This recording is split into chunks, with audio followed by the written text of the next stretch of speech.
Laptop halaama guriga ku yaalo bateriga halaaway.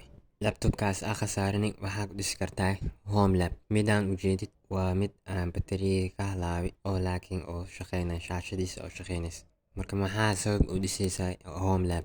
Home lab waa serverkaada adiga gaar ku ah as a developer ama arday oo barta computer science. Waxyaalo badan aad ku dhisi kartaa.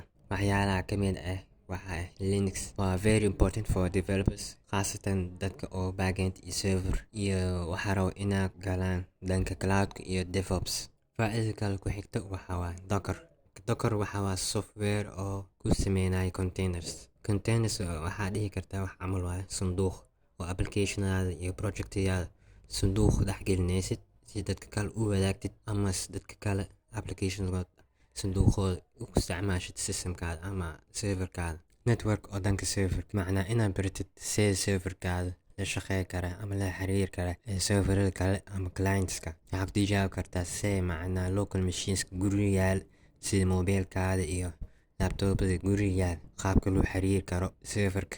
Ugu dambeyn cyber security inaad difaaca serverkaada inaad weerar ku sameysid si uu ilaalisid nidaamka serverkaada iyo systemkiisa.